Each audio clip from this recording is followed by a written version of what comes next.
Hello, everyone. It's Jeff Rich here from the Burning Archive. And have you been curious about or watched some of Professor Jiang's videos on predictive history?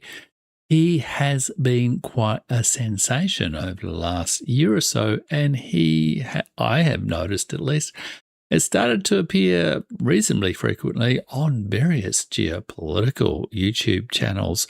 Often not so much commenting about history as just general political commentary. And I wanted to make a video today, assessing the quality of Professor Jiang's work, perhaps indicating how you can best satisfy your curiosity about getting the big picture of world history that Professor Jiang offers in his Predictive History YouTube videos. My overall assessment is you ought to beware. His lectures are not all they claim to be. They're very wide-ranging, and you've got to applaud his qualities as a communicator. But I really think that the old lesson is that history never predicts, and that Professor Jiang's history is, well, let's have a look at some better models of learning from history. That's what I'm going to talk about in this video. So Professor Jiang is a Chinese professor who is like a deputy principal or something like that. And he really burst onto the scene a year or so ago.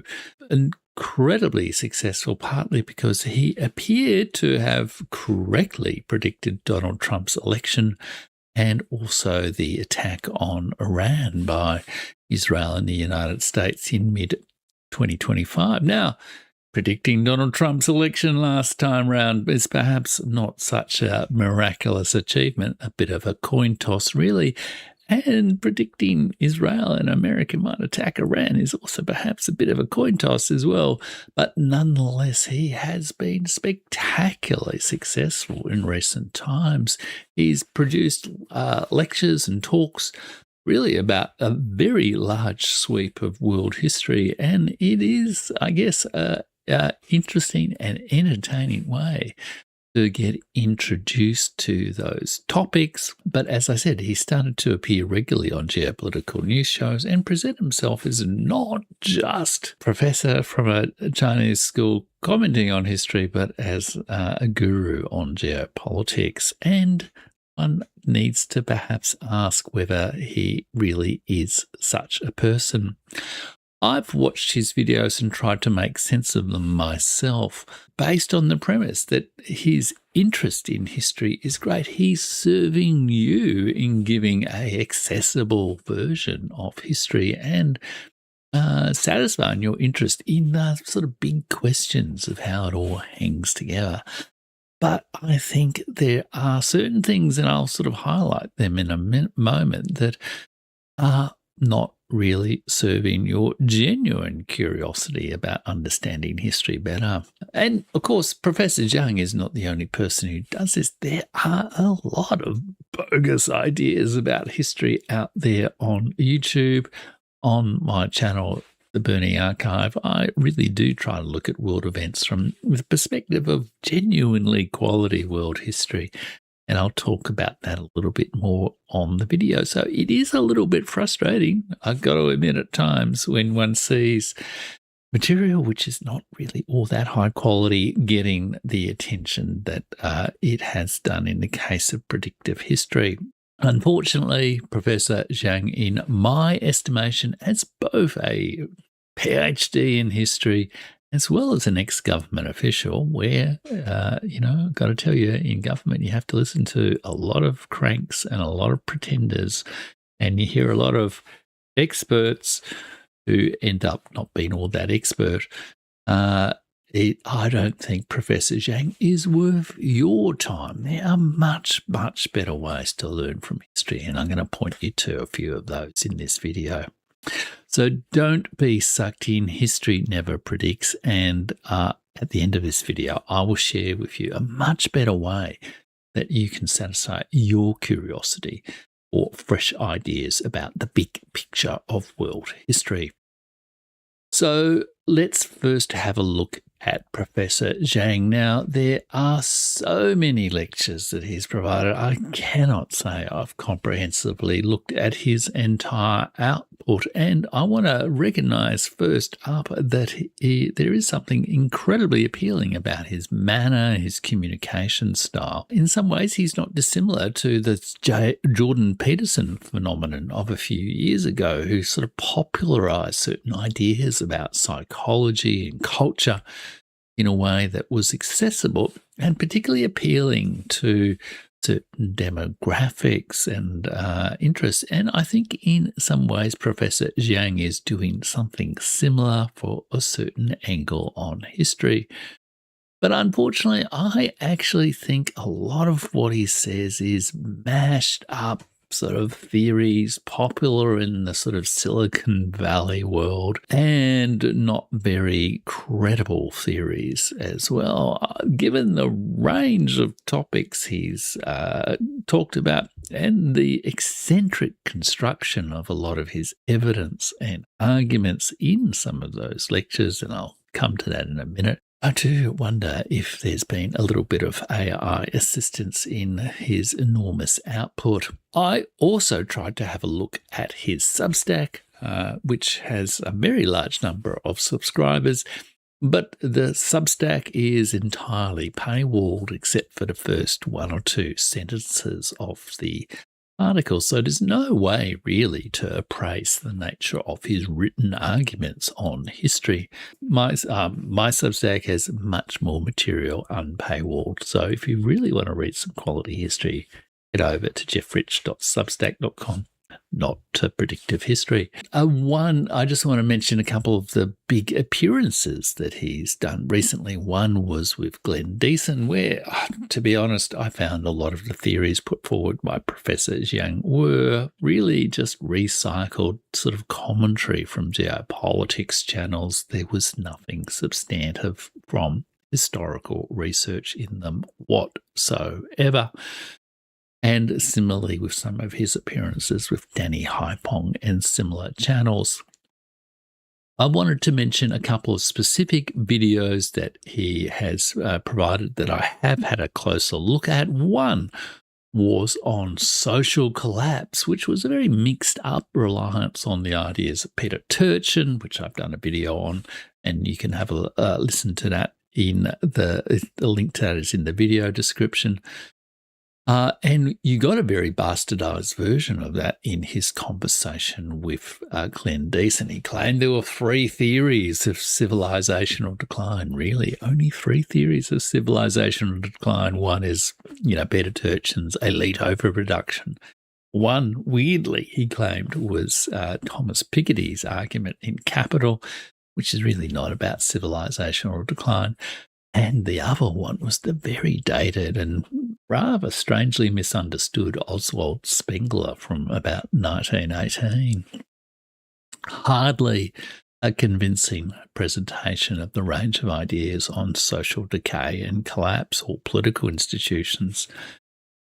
So really, the sort of ideas he puts in his sort of collapse videos are really not credible at all.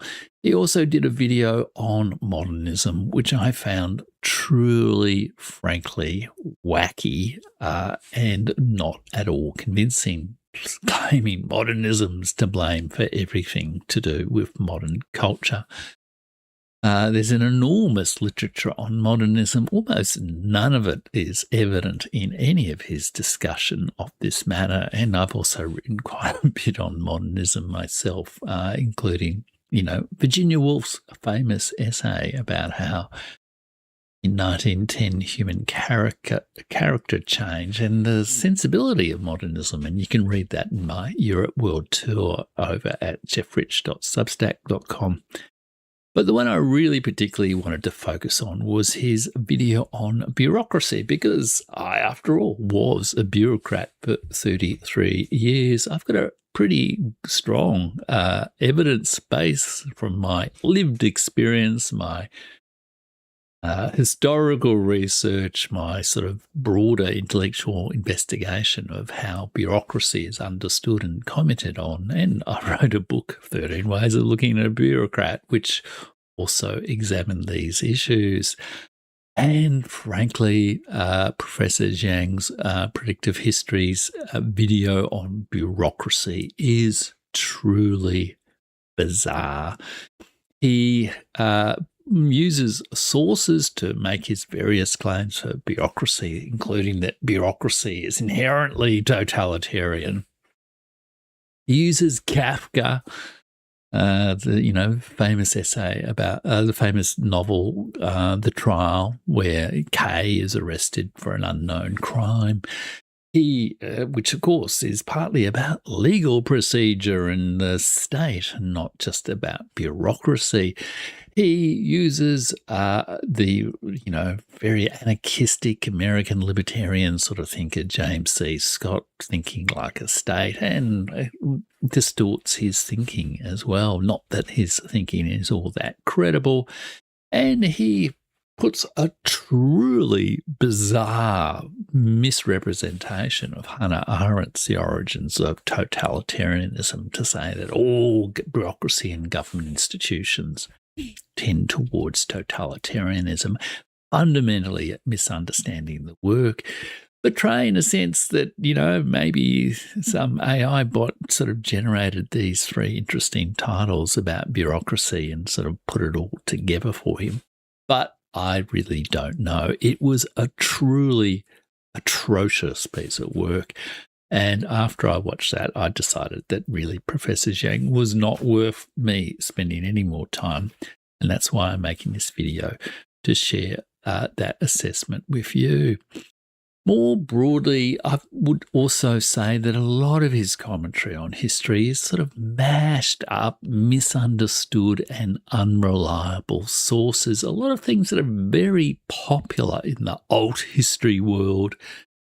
Writers like Carol Quigley, the American, who wrote a quite bizarre, almost conspiratorial book that many people are quite fond of from the 1960s, and a very half-grasped version of Oswald Spengler. And he makes a lot of use of Peter Turchin's work, which has its own weaknesses, which I've discussed in previous videos. And indeed in discussions with Jamal Thomas at the Jamal Thomas Morning Show. You can see some common thought patterns in Professor Jiang's presentation of ideas. Let me mention 5 common ones that are particularly suggestive of perhaps both where his thinking comes from and also why it has been so appealing. He likes to present a grand, unified conspiracy where he weaves together disparate events, ideas, and figures into a single interconnected narrative driven by a secret, malevolent elite. Always a popular theory video on YouTube. For example, the Protestant Reformation's crisis in faith is linked to Freud's psychological theories, which are then popularized by the CIA as modernism to combat communism by promoting a cult of the self, which in turn leads to the modern epidemic of depression via social media. This is almost, insane in its logical connections, let alone the absence of any real historical chain of evidence for any of those propositions. This pattern reduces the complexity of history to a monolithic plot, attributing all major developments to the intentional actions of a single group. The second big theme in his work is the secret knowledge appeal. He often frames his narratives as a revelation of a hidden truth, again making them popular.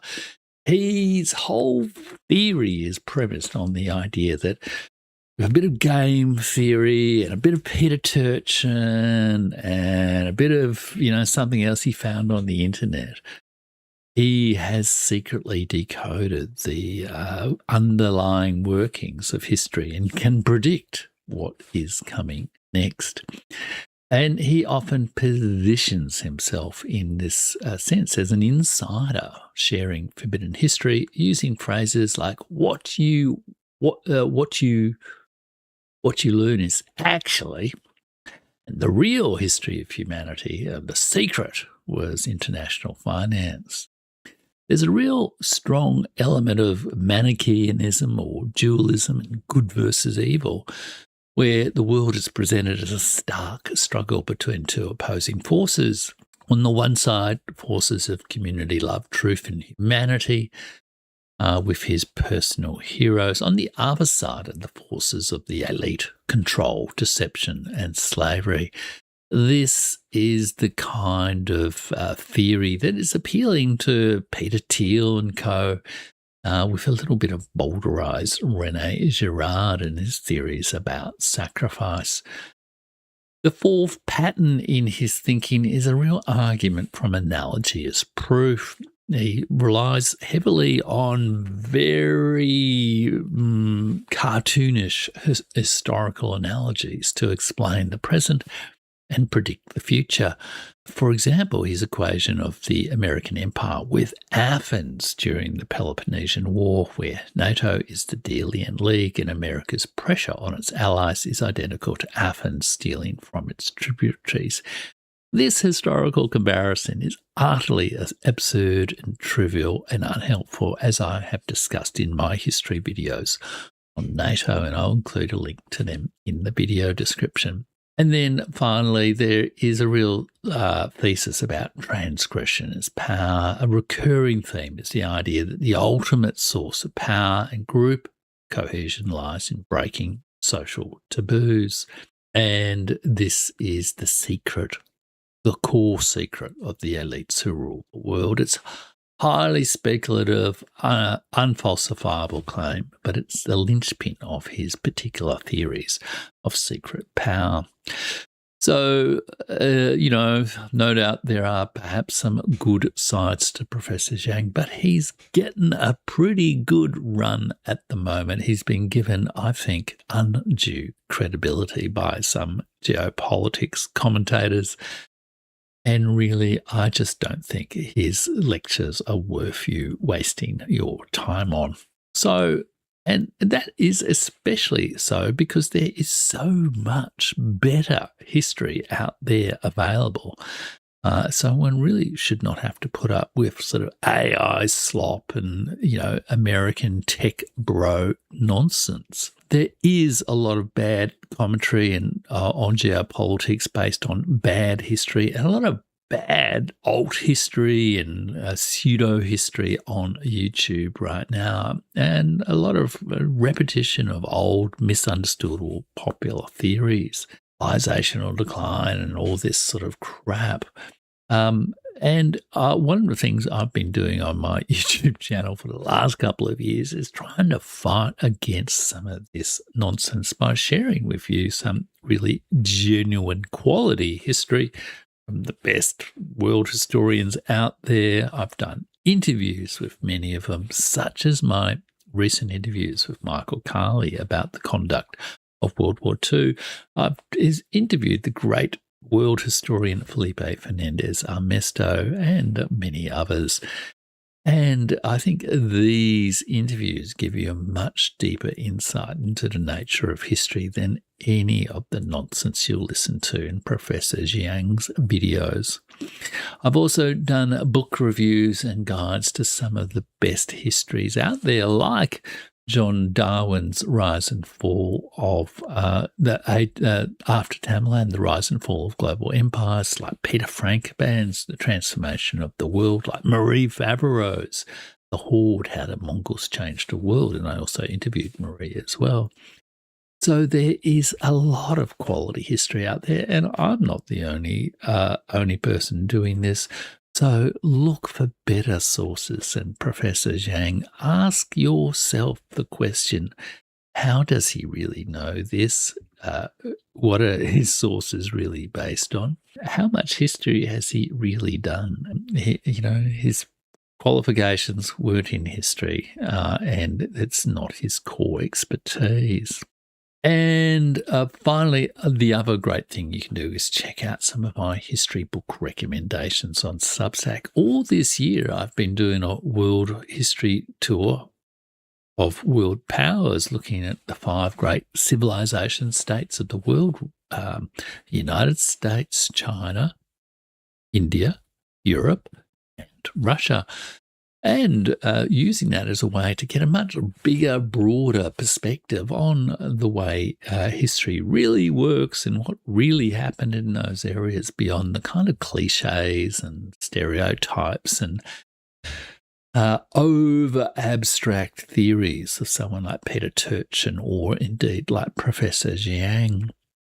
One of the things I've always found about history is it's the unique stories, it's the unique individuals, it's the unique kind of events. And, very simplified analogies are not actually all that helpful for understanding. Isaiah Berlin, the great political philosopher, once said that the real reason history helps with political judgment is because political judgment involves understanding what is the particular issue in this particular set of circumstances with these particular people and individuals and conflicts of interest and all the rest of it.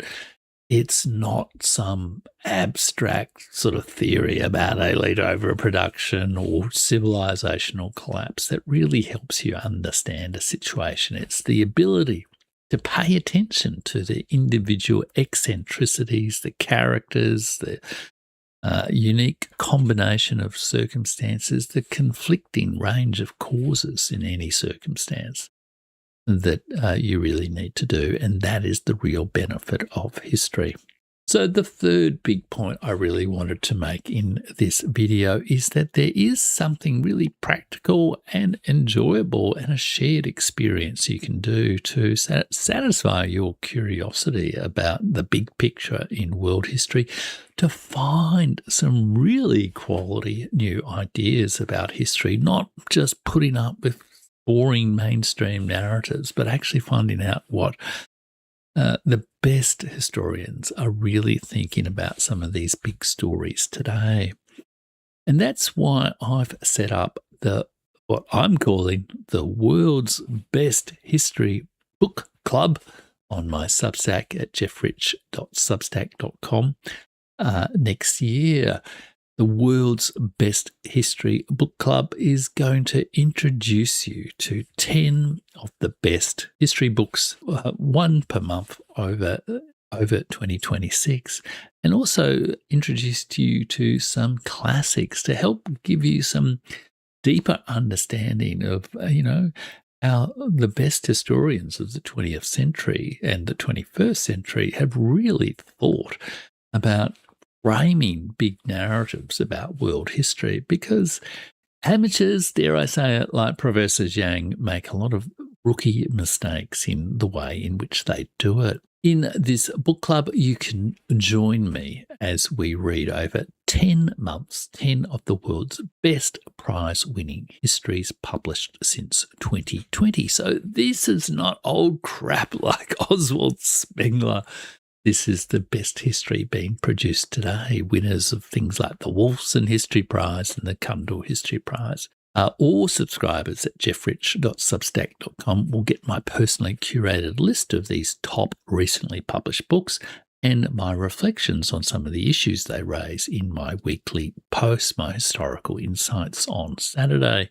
Paid subscribers will get more. They'll get a monthly reading guide to the book, an introduction to each book, and an opportunity to chat and comment on the book with other readers. Of course, if you become what I call an Angel of History, the top tier membership, you also get to be on a live call discussion with me about the book each month. Of course, you don't have to read them all, but I'm confident that if you will find at least one book on this list to add to your personal must-read list for 2026, give yourself a couple of weeks to go through one of these books rather than wasting hours and hours and hours on YouTube watching Professor Jiang's nonsense. And what's more, all 10 of these books are on my personal must-read list. I'm just not going to sort of dump them on you saying you really must read this because I read it a couple of years ago. These are books that I've been wanting to read for a while because I know they've been award winners, because they have some really interesting ideas, because they relate to some fundamental topics of really present day interest, including, for example, what's going on in the Americas right now. So being part of the World History Book Club will be a joint experience of mutual learning and discovery about what the best in world history can teach us all today to deal with how the world is changing, to make sense of it, to put some better narrative and analytical frameworks around it than a lot of the YouTube slop that is out there in the geopolitics and history channel world. I've chosen the books to reflect a fair but not a perfect spread of geography, and there are some common themes that I'll be writing about in my Substack, and I'll have more to say about that in a video shortly. But let me just give you a bit of a sneak peek at the first book, which we'll be reading together in February 2026, and that is Greg Grandin's America, A New History of the New World. America as in the sort of Spanish, I guess, version, the language version of America. It reframes the history of the Western Hemisphere as one braided story rather than separate USA and Latin American narratives. It begins with the Spanish conquest and the destruction of the pre-Columbian societies, or at least mutilation of those societies, and then traces independence movements, competing empires, and the rise of the United States as an expansionist power, an expansion that has almost never stopped. Grandin argues that Latin American thinkers and diplomats were crucial in developing ideas of sovereignty, anti-conquest, and international law, often credited to Washington and Europe. With talk of US military deployments off the coast of Venezuela, with illegal, immoral assassinations of poor men and women in boats, allegedly running drugs off those coasts, with significant tension over Trump's a corollary to the Monroe Doctrine 200 years, more than 200 years since its original declaration. This book will be a timely and insightful read. Given that, why don't you put aside Professor Jiang for now, put aside a lot of the rubbish history that you read out there, ask yourself some intelligent questions about how do they really know that, and seek out the best world history books that are out there. I'm offering you a guided way to sort of get a shortcut to those best quality histories and to have a bit of intellectual companionship in making sense of them and applying the lessons of them. And the lessons are never simple to the contemporary world.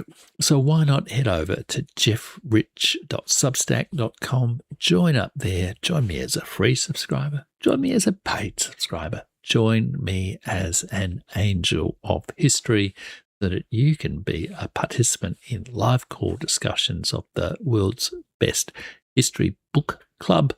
And if you do those things too, in a couple of weeks, you'll also get my list of 100 books to change your worldview, all of which were featured on jeffrich.substack.com.